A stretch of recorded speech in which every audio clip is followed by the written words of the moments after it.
observamos y estamos compartiendo cuando acompañamos estas redes, estas historias con los colaboradores, con personas que estaban padeciendo la enfermedad.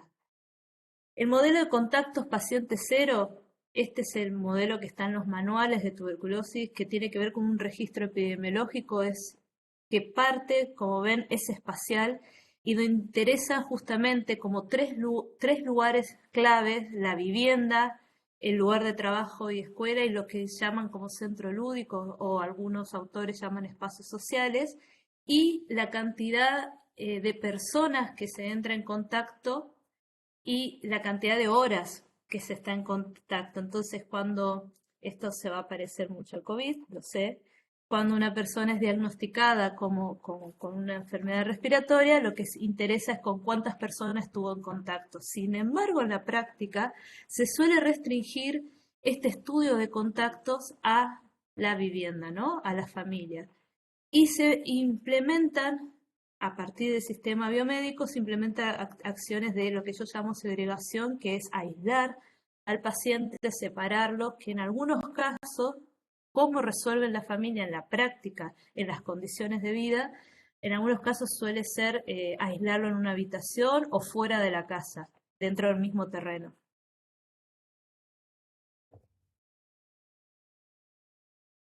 Sin embargo, desde en el año 77, este artículo, que es de un geógrafo, hablaba de cómo se estaba perdiendo de vista el tema de la movilidad, el tema de las actividades que se realizan en la vida cotidiana y las diferentes temporalidades que tienen esas actividades y los diferentes lugares que hacen a la vida, lo cual saca un poco la idea de estática que tiene el anterior modelo y el modelo un poco cartográfico de dónde residen, cuando se incorpora el tema de que, bueno, todos nosotros realizamos actividades sociales y productivas, reproductivas también, que tienen que ver con la reproducción de la vida social.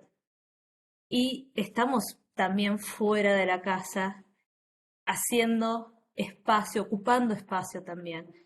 Y este artículo traía un modelo, por ejemplo, de análisis en África tropical relacionado con enfermedades infecciosas, como por vectores de mosquitos y otros, donde a mí lo que me interesaba el tema de la circulación, es decir, diferentes espacios, la circulación relacionada con actividades y el tema de la migración regular, o sea, estacional, que tiene que ver con casa, bueno, como siendo refugiados, o irregular en otros casos.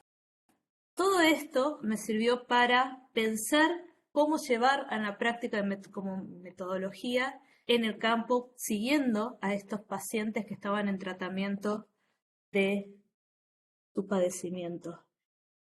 Este es un esquema que surge a partir de entrevistas, de conversaciones con los pacientes. Ha sido publicado un esquema por diseñado, pero estos eran los esquemas de campo, digamos, donde vemos la línea abajo la escala de tiempo. Esto es el tiempo de tratamiento, son 6 meses de tratamiento. Acá noto la interrupción y lo que me interesaba era ver que en esos 6 meses, en este caso, había mudanza de casa, 1, 2, 3, 4, y cómo estas mudanzas de casa también tenían que ver con diferentes formas de moverse hacia los centros de salud, centro de salud 1, el hospital, y también la distancia y movilidad que había hacia los mercados donde se proveía habitualmente sus alimentos. Básicamente se trataba de una persona que vivía sola en la casa 1, en la casa 2 empieza a vivir con un familiar,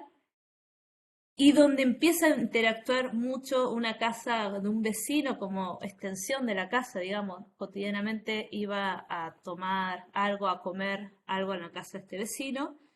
Y en la casa 3, que es donde me voy a centrar en la siguiente gráfica, donde sí se ve como una especie de dimensión que yo no diría que es afuera de la casa, sino es parte de la extensión de la casa, donde conviven otros grupos que no son familiares, que no son convivientes, no son parte de la unidad doméstica, como estaría dentro de la clasificación el primer modelo de la gráfica que les mostré. ¿Qué es este esquema? Por ejemplo, habitualmente en el caso de las enfermedades infecciosas, tuberculosis o COVID, nos interesaría ver cómo es la distribución del uso del espacio doméstico, la iluminación, ventilación, cantidad de personas habitando en el lugar, etcétera.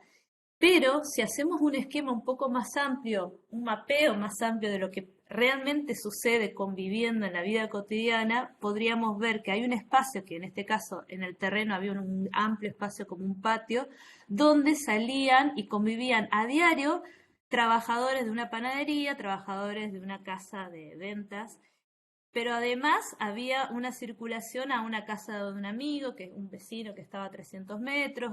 Este espacio es un espacio social, pero también es doméstico, no es un parque.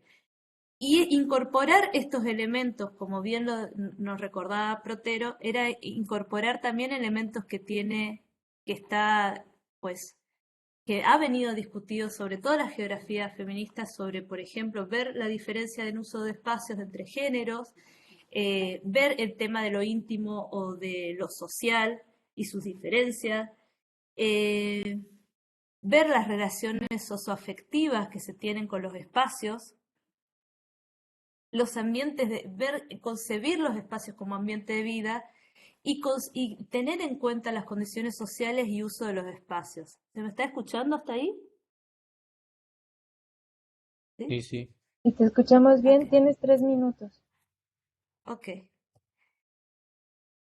El otro caso tiene que ver con cómo abordamos un problema de daño ambiental. El concepto de cuerpo-territorio, esto es un trabajo colaborativo que ha hecho el grupo Iconoclasistas sobre la República de la Soja en Sudamérica, donde aparecen conceptos como cuerpos permeables, el tiempo o exposición al daño, no aparece aquí, pero yo incorporo las perspectivas de interespecies y sistemas socioecológicos.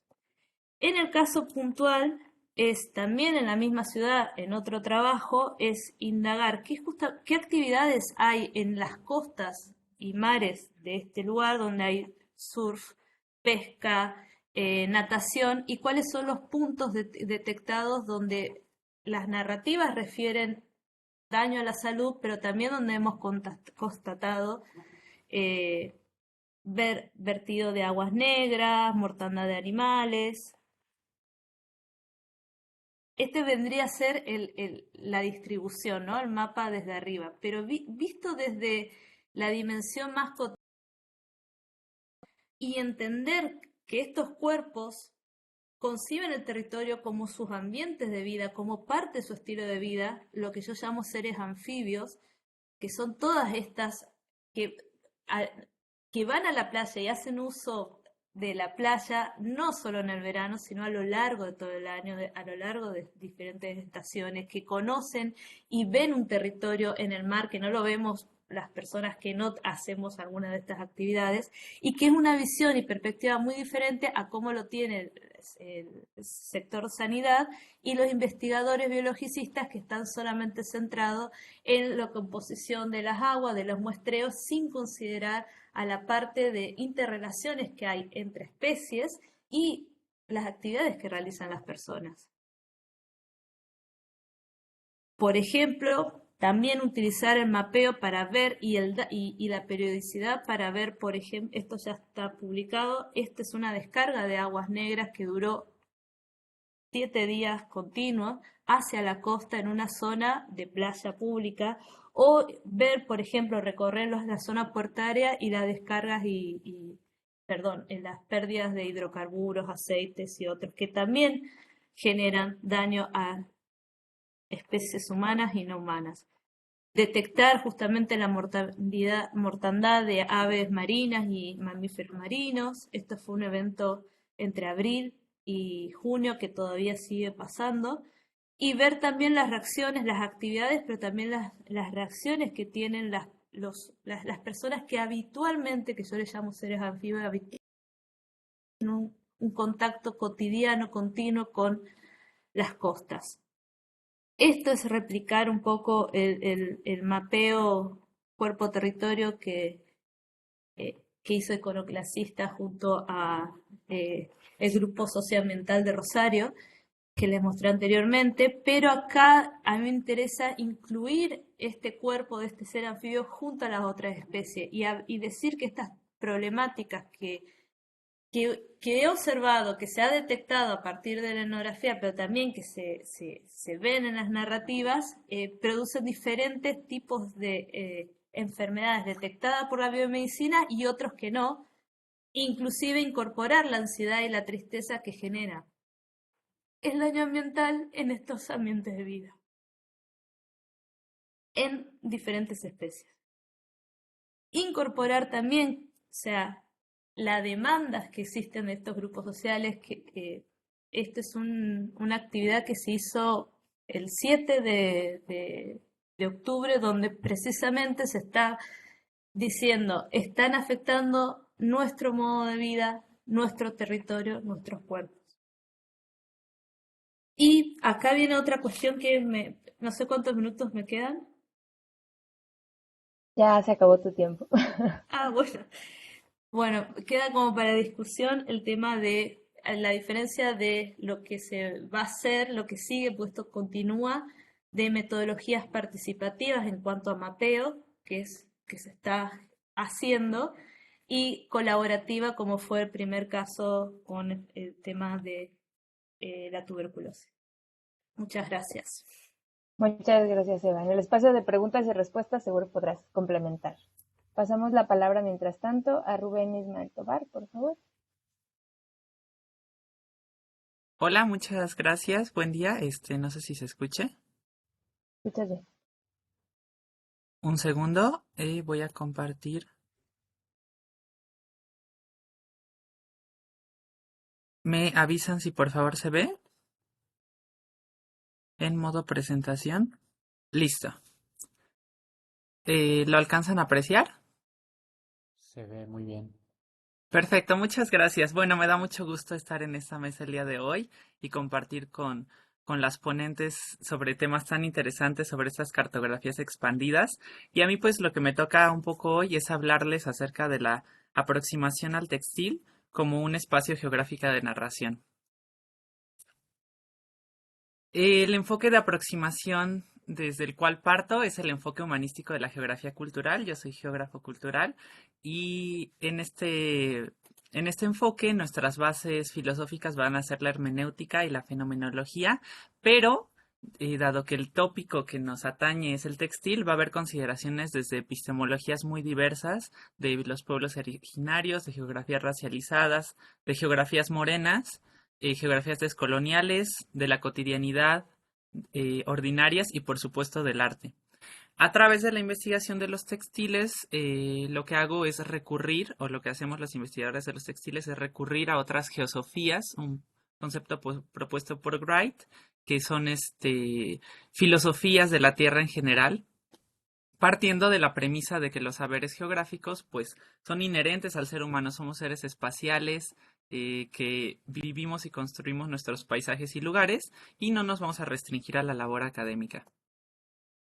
Los textiles en geografía pues se inscriben en el diálogo con las ciencias sociales y humanidades. Son un tópico común en los estudios antropológicos, sociológicos e históricos, pero en la geografía han quedado relegados y un tanto marginales a estudiarse únicamente como objetos culturales. En este sentido planteo una proposición doble para considerar, por un lado, la geografía de los textiles, que considera el textil como un objeto cultural, mapea la difusión y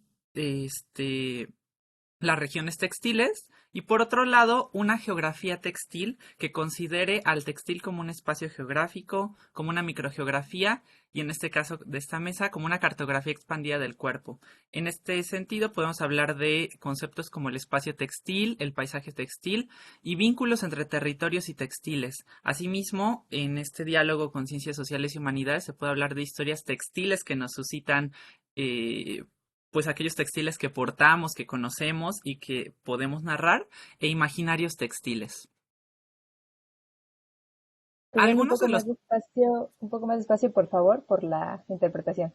Claro, una disculpa.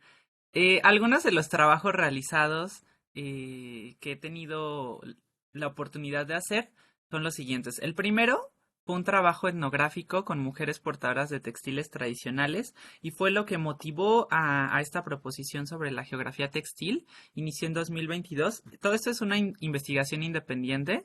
A pesar de que yo soy del Colegio de Geografía de la Facultad de Filosofía y Letras, este es un proyecto independiente que ha sido desarrollado inicialmente con esta proposición etnográfica de la cual partió sin teoría. Lo que hice fue llegar al trabajo de campo y acercarme a mujeres portadoras de textiles por medio de entrevistas semiestructuradas y diálogos. Ellas son mujeres del centro de México, étnicamente diversas, y mediante sus relatos se recuperaron los elementos comunes que comparten y se trazaron las diferencias, sobre todo debido a la adscripción étnica. Este trabajo propició definir qué era el textil tradicional, pero también replantear muchas de las concepciones que se tienen al respecto. Después fue que se empezó a trabajar teóricamente la proposición de la geografía textil.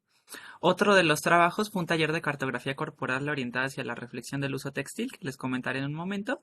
Y en un tercer punto, a lo largo de este año, 2023, y un poco recuperando lo que a lo largo de mi vida he conocido a muchos artesanos textiles, pero en este caso ya ha sido un trabajo un poco más sistematizado, con visitas al terreno y microetnografías con artesanos de diversas latitudes textiles en 4 continentes. La tarea futuro es explorar narraciones todavía de más confeccionadores, de más portadores, y una tarea pendiente sobre todo es sobre los espectadores u observadores del textil. Es como la tríada del textil, ¿no? Quien lo porta, quien lo confecciona y quien lo mira. Y una persona misma puede ser los 3, ¿no? Al mismo tiempo. Sobre este primer trabajo que les comento de mujeres portadoras de textiles, se encontró que los códigos de uso y representaciones se dan según la etnicidad de estas mujeres. Se configuran microculturas familiares, dado que cada relato sobre el textil, este espacio de narración, remite a muchas de las experiencias vividas, encarnadas, que se ligan sobre todo a la seguridad, la belleza y el orgullo. Las mujeres portan textiles que valoran, que respetan y que les gustan.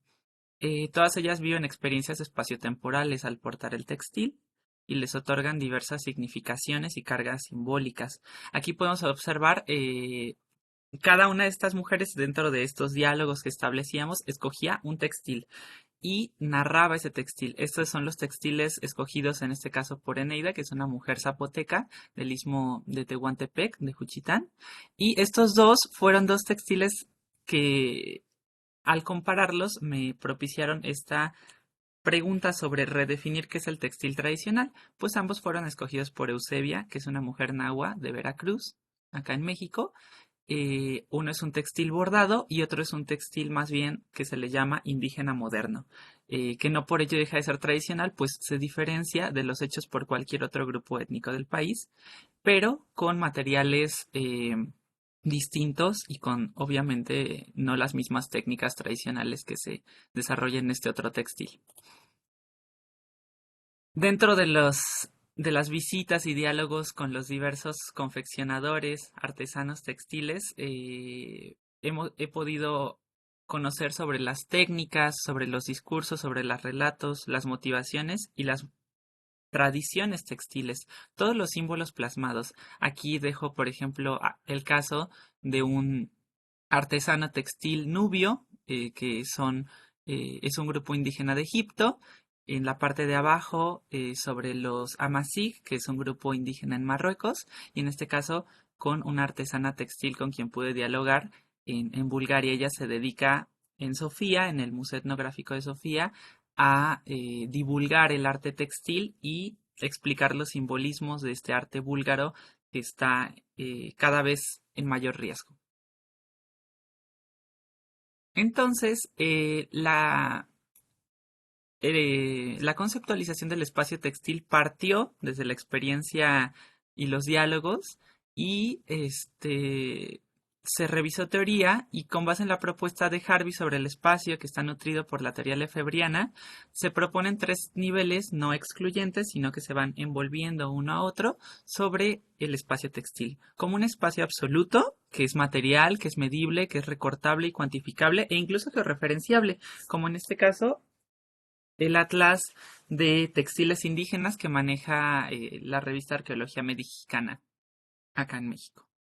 En un segundo nivel, que envuelve al primer espacio absoluto, es el espacio relativo, aquel espacio de los procesos sociales y ecosistémicos, del movimiento, las interacciones, los ritmos y flujos que se conjugan para dar nacimiento a este textil, desde aquellos flujos para ir creando los diseños, el crecimiento del algodón, la recolección, el riego, en fin, todos estos espacios de la integralidad del espacio geográfico.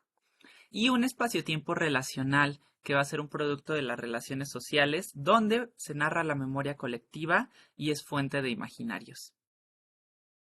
El textil entonces lo podemos considerar como un texto y un espacio de narración que remite a paisajes y territorios y que a su vez en sí mismo es un espacio. Entonces, a puntadas se teje, se borda, se hibana, se costura, se surce una narrativa territorial con dimensiones cósmicas, materiales, subjetivas también, en las cuales se da un espacio que es abstracto y material en un conjunto. Todo textil claramente tiene una historicidad, reviste lazos comunitarios, también relaciones de poder y cosmosensaciones. Con cosmosensaciones busco ir más allá, este concepto planteado por Adriana Franco, ir más allá de lo visual, ¿no? La cosmovisión, porque las cosmosensaciones incluyen una dimensión sumamente importante del textil, que es lo táctil. El textil se siente, el textil se huele, el textil se ve, por supuesto. El textil puede inscribirse entonces como una cartografía expandida, una corpografía, narra el espacio, la cultura y los aspectos materiales e incluso sagrados del territorio, como varios textiles tradicionales. El espacio textil tiene motivos que remiten al espacio y crea una personificación y una identidad. Aquí habría que hablar sobre una discusión muy interesante que es la ética de portar un textil cuando este se usa más bien como un disfraz, ¿no? Los textiles tradicionales que han motivado para personificaciones como burlescas, ¿no?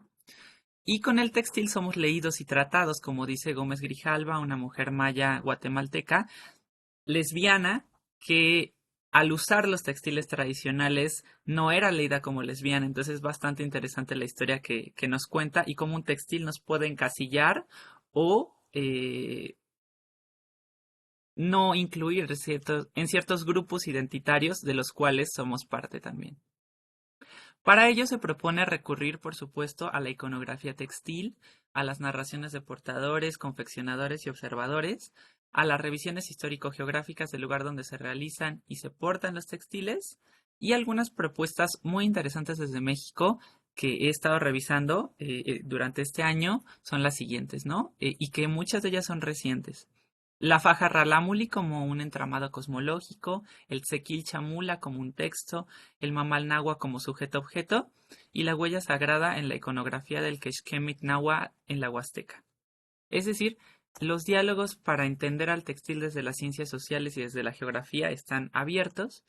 Y un tema que nos atañe mucho y nos gusta mucho abordar a los geógrafos es el de escala. Entonces, ¿a qué escala podemos trabajar? En realidad es un tópico transescalar, pero es muy importante partir desde el cuerpo como escala primaria y fundamental de la experiencia geográfica, donde el cuerpo territorio y el espacio textil se entremezclan y crean una imagen. El textil es una primera frontera entre el cuerpo y el entorno, y entonces es a la vez una segunda piel, una marca identitaria de la experiencia encarnada.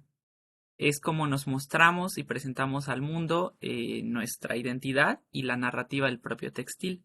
Y entonces se atiende a la escala corporal, a las microgeografías, pero por supuesto los vínculos transescalares con lo local, como es la comunidad, con la región e incluso la escala internacional por los circuitos globales del comercio de textiles.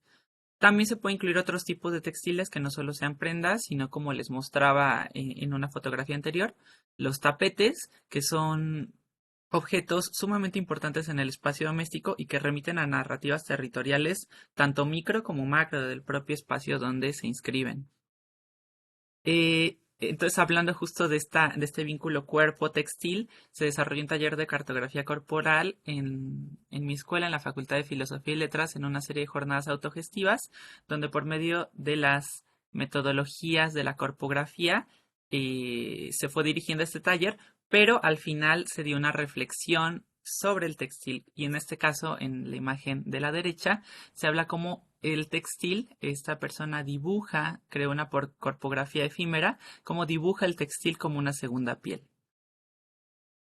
Entonces, hay diversos ejes de investigación, dado que es un tema muy rico y muy amplio, a los que se invitan realidades de todas las perspectivas en geografía. Yo trabajo desde el enfoque humanístico-cultural, pero por supuesto que desde la geografía crítica, la geografía feminista y la geografía incluso cuantitativa, se puede invitar a explorar con nuevas preguntas de investigación sobre distintos tópicos, como pueden ser la apropiación cultural y el plagio, los textiles como una forma de resistencia y protesta y defensa del territorio, sobre la patrimonialización, que implica, puede ser un despojo, por un lado, pero también una reivindicación de ciertas tradiciones que se habían ido erosionando y perdiendo, sobre la exotización y folclorización, sobre las fronteras culturales construidas por medio del uso de los textiles, que pueden ir desde la cuestión identitaria hasta el racismo.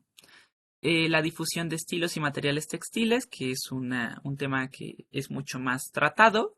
El comercio textil, las historias y geografías, como desde, por ejemplo, la época mesoamericana era común la venta de ciertos textiles, y era un honor portar ciertos textiles de otras confeccionadoras, no solo de los confeccionados en tu familia.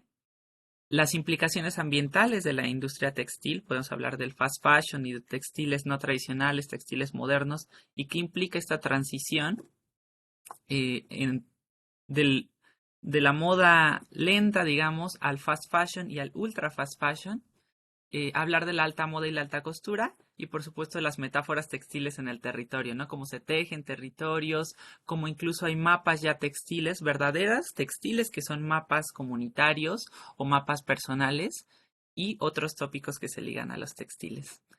La reflexión, por supuesto, es que para crear esta teorización que he ido desarrollando, y que por supuesto me he ido nutriendo de muchos diálogos, conversaciones y algunas lecturas, considero que no se debe abandonar jamás el trabajo directo con los sujetos y comunidades que confeccionan y portan los textiles, porque el textil es tanto un espacio como un objeto cultural de la cotidianidad. Entonces, no se puede abstraer como un mero objeto de estudio académico, pues transversalmente ha pertenecido a las culturas alrededor del mundo, que generan textiles con especificidades, pero también con muchos vínculos comunes que podemos analizar por medio de la geografía textil. Aquí algunas fuentes de consulta, y doy la palabra a la siguiente ponente. Muchísimas gracias, Rubén. No sé si te gusta que te digan Rubén o Ismael, pero muchísimas gracias Rubén, por tu interesante gracias. trabajo y por ceñirte al tiempo. Cerramos entonces la mesa con Andrea Alejandra Sandoval Cruz, por favor. Recuerdo que tienes 15 minutos y después abrimos a preguntas. Sí, hola.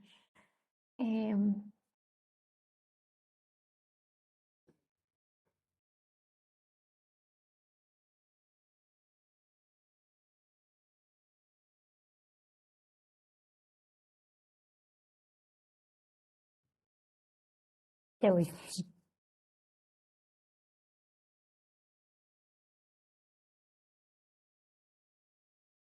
Ya se ve completo, ¿verdad? Sí, Gracias.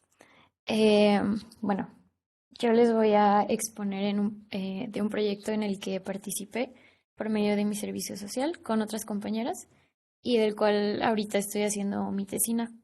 Es sobre el cuerpo, bueno, nuestro cuerpo como primer territorio de cuidado y defensa, visibilizando la voz de las mujeres de 14 a través de las cartografías corporales.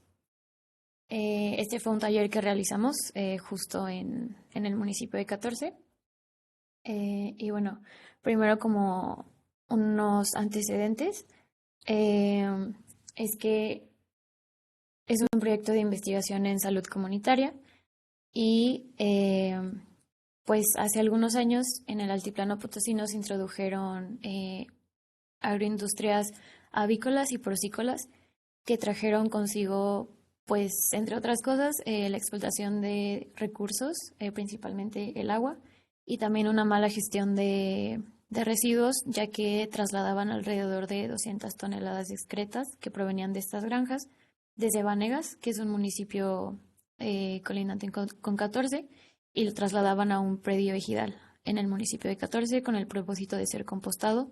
Pues ellos tiraban la gallinaza a un tiradero al aire libre, sin tomar en cuenta pues que había comunidades muy cerca de este tiradero, lo cual pues trajo consigo impactos ambientales en la población, principalmente los olores fétidos y una plaga de moscas, y pues debido a ello pues la población quedó expuesta tanto a enfermedades, a malestares que pudieron ser provocados tanto por los pesticidas o por la contaminación, y pues también todo esto representó un riesgo muy importante en su calidad de vida y en su salud. Bueno, también cabe mencionar que este tiradero ya fue cerrado el año pasado, pero fue gracias a la movilización ciudadana, pues de parte de un comité eh, que está ahí en 14. Y bueno, aquí les pongo el mapa de donde se llevó a cabo pues este taller. Bueno, y es por el asentamiento de estos megaproyectos en la región del Altiplano que ha traído consigo graves problemáticas ambientales. Es por estos modelos extractivistas que pues ocasionan esta sobreexplotación de los recursos en la zona, y pues está directamente ligado a, pues, a los malestares físicos y emocionales a un nivel no solo individual, pero también colectivo. Y bueno, es mediante los fundamentos del cuerpo territorio que desarrollamos un taller del servicio social sobre cartografías corporales en el municipio de 14. Ahora les voy a ahondar un poquito más sobre este enfoque.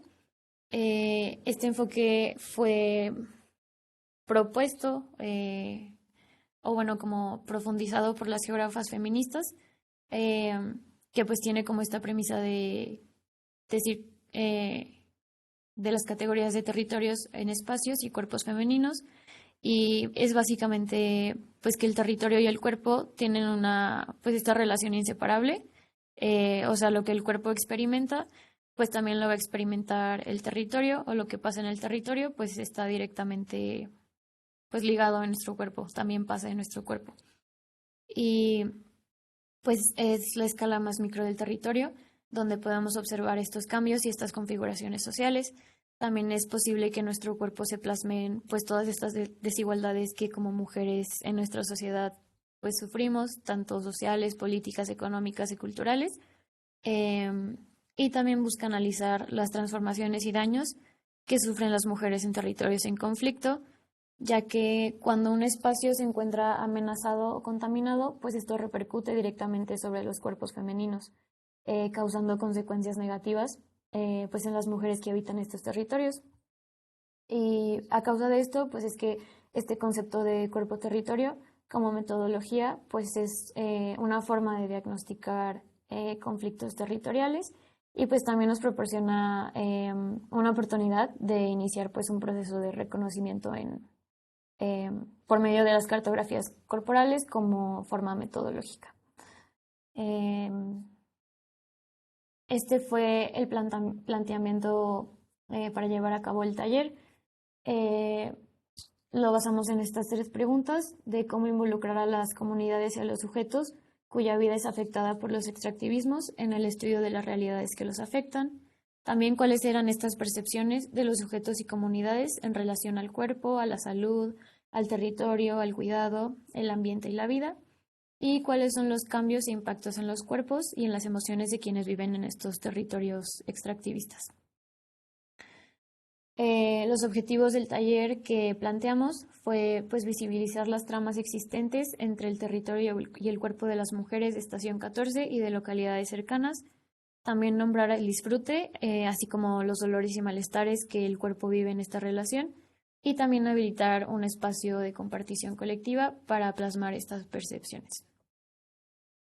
Ahora sí, ya ahondando en lo que fue el taller, pues principalmente se llevó a cabo en un círculo de mujeres que me parece totalmente todas eran madres de familia, También para nosotras fue muy importante pues establecer este vínculo de confianza, que fuera un espacio seguro donde ellas pudieran pues compartirnos todas sus experiencias y vivencias. Y pues también les expusimos estos términos de ética, que pues eran principalmente que tomaríamos foto, que las grabaríamos, sus voces, y pues también todo esto de difundir pues este trabajo. Como metodología, pues comenzamos con una dinámica introductoria entre las mujeres, pues con el propósito de generar esta confianza entre ellas y pues crear un espacio donde ellas pudieran compartir y se sintieran cómodas y seguras. Se inició con una breve narrativa de las mujeres en donde nos compartían su nombre, su edad, de dónde venían y lo que más les gustaba del lugar de donde vivían. Posteriormente se llevaron las preguntas de transición, donde les realizamos preguntas hacia las participantes sobre la región en la que habitan, sobre su clima, sobre las plantas, los animales, el suelo, en qué se basaba su alimentación y a qué se dedicaba la gente de la zona.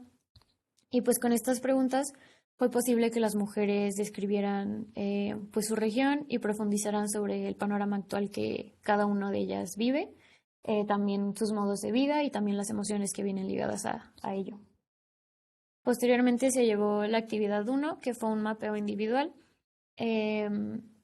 Aquí se planteó con 4 preguntas que nos ayudaron a desarrollar pues esta actividad, que fueron estas. ¿Qué es lo que más me gusta? ¿Qué me alegra? ¿Cuáles son mis luchas y anhelos? ¿Qué nos duele? ¿Y cómo se conecta todo esto? Bueno, esto se llevó a cabo, les dijimos que dibujaran cada una de ellas su silueta individual y pues que plasmaran estas preguntas en su cuerpo. Y bueno, no sé si se alcanza a ver, pero aquí pusimos cada uno de los cuerpos que ellas dibujaron.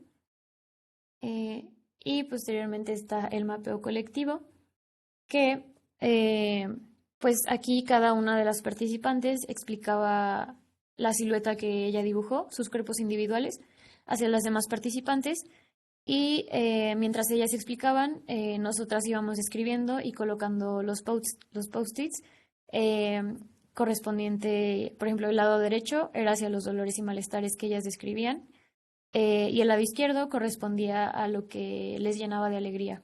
Y al final de la explicación de cada uno, se ponía su dibujo individual al lado pues, de la silueta grande para que fuera posible observarlos y también como una manera de colectivizar todo.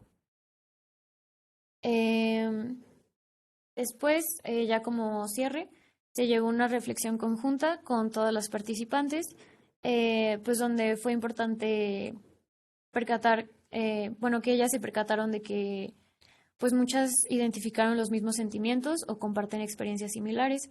Por ejemplo, en el estómago ellas pudieron identificar los alimentos, aquello que las nutre y que les da sensación de disfrute, y en el corazón, pues ahí se compartían sentimientos de tristeza y felicidad. Y bueno, les hicimos estas preguntas como reflexión y el cierre, pues qué pudieron concluir de la actividad, qué quisieran cambiar y qué cambios podrían recorrer juntas. Como resultados, pues nosotras elaboramos este cuerpo territorio que está basado en el mapa, que me parece también otra de las ponentes también bueno, tiene una imagen, es ese, que surgió del curso Introducción al Análisis de los Procesos de Salud en Contextos de Extractivismos. Y pues nosotros lo realizamos, obviamente, basado en el taller que realizamos. Y pues lo colectivizamos todo, lo pusimos ya, por ejemplo, en el corazón, todo lo que las mujeres nos dijeron que sentían justo en el corazón, lo pusimos. Y pues sí, eso fue nuestro resultado. Y bueno, aquí les comparto una de las relatorías que también pudimos recuperar de este taller, que fueron pues muy importantes y muy enriquecedoras. Se las leo. Es bien sorprendente cómo la vida explota con unas poquitas gotas, siento alegría y esperanza también. Ellos procuran que su cosecha se produzca, los invernaderos usan la tecnología de los cañones antilluvia y perjudican al campesino de temporal. Ya no se da igual. Ahora, ¿cómo tenemos una buena alimentación si todo lo que comemos es procesado? Me da tristeza cuando no llueve, cuando llueve me da gusto en el corazón. El cuerpo es como un árbol que reverdece. Y pues ya como reflexiones finales, pues tuvimos una participación activa. Si bien al principio las mujeres estaban como un poco retraídas, tímidas, pero creo que este espacio de confianza que les brindamos pues ayudó a que ellas pudieran compartir sus experiencias y sus sentires, también a que ellas identificaran sus alegrías, sus dolores y malestares, y pues pudimos observar que los cuerpos femeninos son afectados directamente por las problemáticas que se viven en sus territorios, y también esto fue una manera de poder darles voz a las mujeres en el territorio y pues poder visibilizar lo que está pasando en sus territorios. Y bueno, también esto nos brinda pues una toma de acción colectiva. Y les dejo con esta frase, que al violentar el lugar que se habita, violentas los lugares que habitamos. Y eso fue todo de mi parte. Muchas gracias, Alejandra. Mira, vamos a retomar también luego las frases. Es por compartir también la palabra de las mujeres con las que estuvieron en el taller. Siempre es de mucha responsabilidad, creo, esta parte como de llevar la palabra de otras, ¿no? Entonces, bueno, creo que tenemos aquí 3 interesantes reflexiones y ejercicios de cómo mirarnos como cuerpos complejos y cómo a través de los cuerpos podemos también entrar a los territorios, mostrarlos, mirarlos, cuestionarlos. Entonces, me parece que solamente entre ustedes 3 podrían tener a lo mejor preguntas mutuas. Pueden hacerlo, y también a las demás personas que están aquí presentes, si quieren hacer algún comentario, pregunta, complemento para nuestras ponentes, adelante. Como saben, pueden alzar la mano o pueden abrir el micrófono simplemente y tomar la palabra.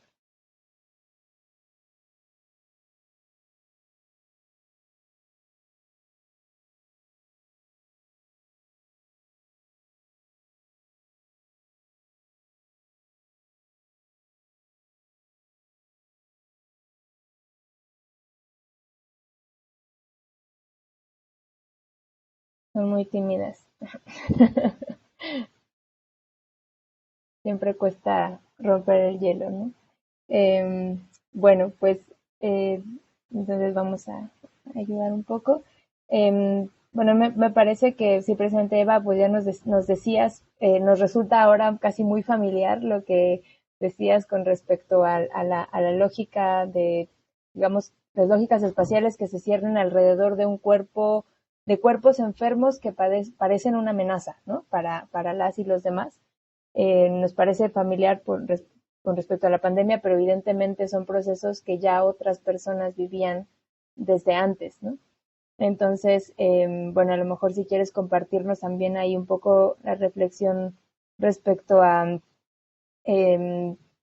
digamos, como si precisamente esta experiencia de la pandemia cambió algo en cómo se perciben estas políticas de prevención de enfermedades que son contagiosas de esta manera, con un patrón espacial como tan claro, ¿no?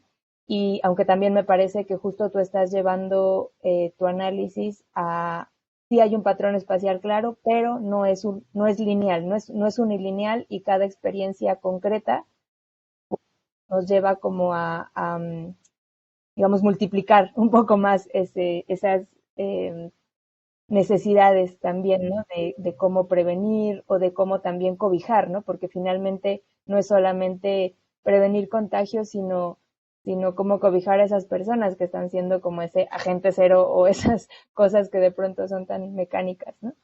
Eh, y bueno, creo que también ahí entra en un diálogo interesante con la ponencia de Andrea Alejandra, en el sentido de de las espacialidades, ¿no? De cuando las enfermedades vienen de fuera o cuando las enfermedades vienen de dentro, y eso cómo se refleja en el espacio, ¿no? Entonces, pues igual si quieres como decir un poco al respecto. Igual tampoco es que tengamos tantísimo tiempo, ¿verdad? Porque hay que acabar puntual por las y los intérpretes que tienen que descansar. No, sí, gracias, Gabriela. Una cuestión que tiene que ver con, que no lo dije en, en la presentación, pero que sí permitía a espacializar el padecimiento de la tuberculosis, tenía que ver con el padecimiento agregado que tenían al padecimiento ya de por sí. La tuberculosis hace un debilitamiento. El primer mes es, la verdad, bastante... Hay pérdida de peso considerable, transpiraciones nocturnas, aparte consumir la medicación 3 veces al día, una pastilla súper que es grande, es un tamaño grande y que provoca náusea. Aparte de todo eso, estaba esta especie de, en el acto de prevención, tanto de personal de salud, pero también de las personas con las que vivían, aquellas que sabían que se estaba padeciendo una tuberculosis, de segregación agregado, ¿no? Del sufrimiento por estar siendo excluido. Yo conté acá en este caso, que conté que era un paciente varón, norteño, con lo que implica, norteño mexicano, que lo que implica el carácter, así como, ¿no? Muy, yo me puedo todo, yo soy fuerte, yo no me importa, un poco esa actitud que tiene que ver con la corporalidad masculina. Aparte de esto, vivía solo. Hay otras situaciones donde, por ejemplo, había mujeres que fueron, bueno, tuvieron que mudarse los 3 primeros meses a otra casa, a vivir solas, separadas de sus niñas, a las cuales no podían ver por la distancia que había que mantener, o sea, y también, no solo el personal de salud, domésticos, familiares, las tías. Entonces todo esto genera un sufrimiento agregado, más el estigma que tenía la tuberculosis y el solo hecho de usar un cubreboca, algunos denominados como, ¿no? como un bozal, y usarlo, estamos hablando de un lugar que no somos China o Japón, que se suele usar cubreboca por también experiencias que han tenido de enfermedades respiratorias previas, SARS-CoV. Antes de la pandemia era muy poco, ahora es habitual ver hay cubreboca y no nos llama la atención, no nos parece raro, pero en su momento con la tuberculosis era un signo de estigma, o sea, que generaba más estigma. Entonces, la cuestión espacial de dónde ubicar un cuerpo enfermo, que está enfermo, está padeciendo y encima tiene el padecimiento de la segregación, me parecía un elemento que era importante y tiene que ver con eso de cobijar. Yo creo que las políticas justamente del quédate en casa, que se aplicó en México, pero también en otros lugares en Argentina también, y en otros lugares del mundo también, olvidaba la importancia que tenemos todos nosotros también de estar cobijados con esas otras parientes, familias, que son los amigos, que son los compañeros, que son esos espacios sociales que también nos hacen como personas individuos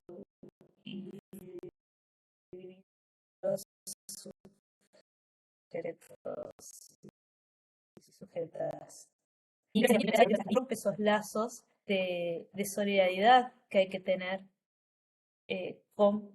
sobre todo en un momento de situación de desvalimiento que tiene que ver con los padecimientos. Y eso fue muy interesante pensarlo.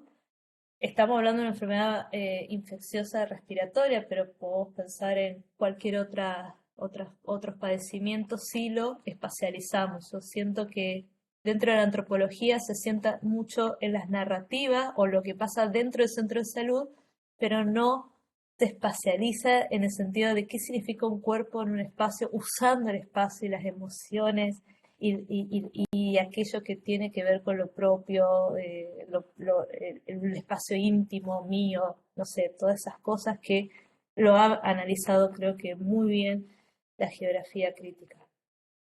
No sé si ahí respondo algo de lo que... Sí, muchas gracias, Eva. Em, Pues bueno, si no hay más preguntas, bueno, yo quisiera agradecer también.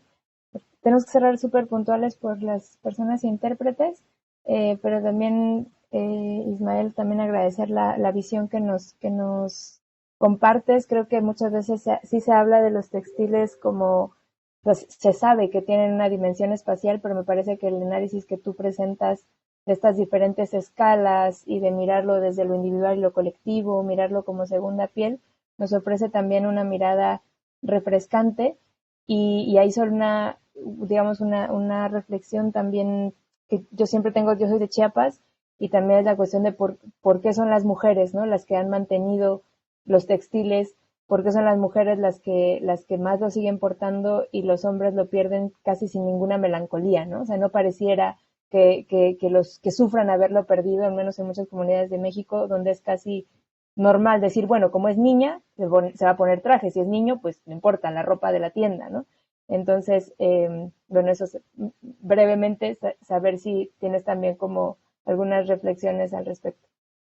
Sí, muchas gracias por la pregunta, bueno, por el comentario, Gabriela, y eso es bien importante, como ligar el textil al cuerpo, porque el cuerpo al fin de cuentas no se estudia ya en la desnudez, porque dentro de la culturización y socialización ya estamos siempre acompañados de textiles, al menos la gran mayoría de las culturas, y es interesante la feminización del textil, al igual que pasa con la lengua, ¿no? ¿Qué pasa en las comunidades? La lengua y el textil, las tradiciones lingüísticas y textiles se han mantenido por parte de las mujeres, pero es interesante ver también cómo el textil en ciertas comunidades desafía ciertos roles de género. Tú como chiapaneca conoces el caso de Sinacantán, donde quienes usan más las flores no son las mujeres, sino los hombres, ¿no?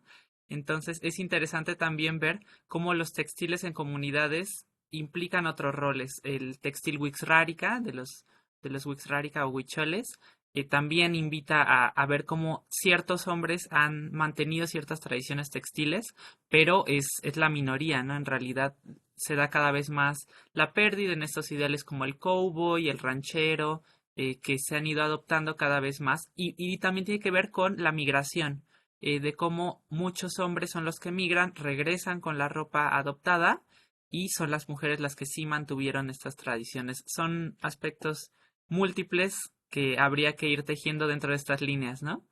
Muchas gracias por el comentario. Bueno, pues gracias a todas las que estuvieron aquí como participando, también por supuesto a nuestros ponentes y nuestros ponentes y las y los intérpretes y a Edward que estuvo también compañero Y a en, Gabriela también por moderarnos.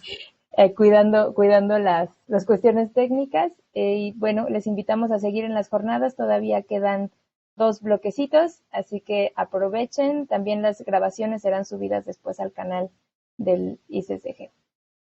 9 Muchas ICCG gracias. virtual en YouTube. Cuídense mucho, por favor. Gracias. Gracias. Gracias.